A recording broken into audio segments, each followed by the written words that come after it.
السلام عليكم ورحمة الله وبركاته. ان شاء الله النهاردة هنعمل مع بعض الشيش طاووق. الشيش معايا هنا انا كنت جايبة صدور فراخ ومقطعاها تقريبا مكعبات او شرايح طويلة، وسبتها في التتبيلة بتاعتها شوية وبعدين عندها في الفريزر.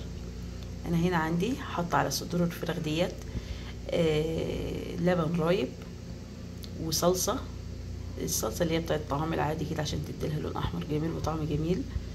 وجبت حوالي راس توم او راسين وفرمتهم مع ملح، لان انا كنت عامله كميه اكبر من دي يعني، بس انا قسمتها بقى.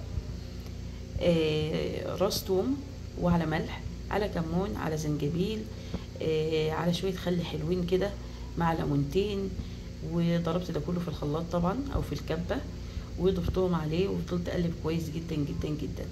ولو عندك مثلا عايزه مثلا تحط شويه بهارات تانية او اي حاجه براحتك، يعني اللي هي البهارات المشاوي والكلام ده برضو كان حطيت منه. دلوقتي هنشوف هنعمل ايه.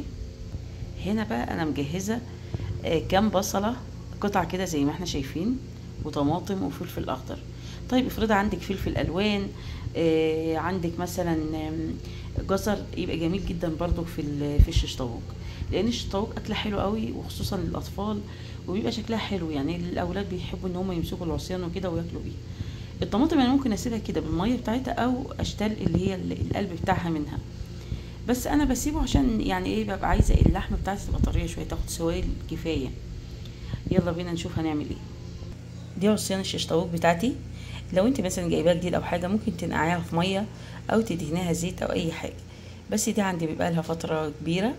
فهنبدا نحط حاجتنا دلوقتي. هنحط الفراخ، وبعدين نحط الثلاث حاجات دول، وهكذا هنعمل مثلا 3 رصات كده في كل عصايه. يلا بينا نشوف. هنا انا خلصت الشيش طاووق بتاعه اهوت زي ما احنا شايفين، وبعدين حطيت التتبيله على الوش كده. لما بلاقي قطعه لحمه مثلا او كده عندي مثلا طويله زي دي، انا بعوجها بالمنظر ده، لان ده بيخليها تحتفظ بالعصاره بتاعتها وتفضل طريه.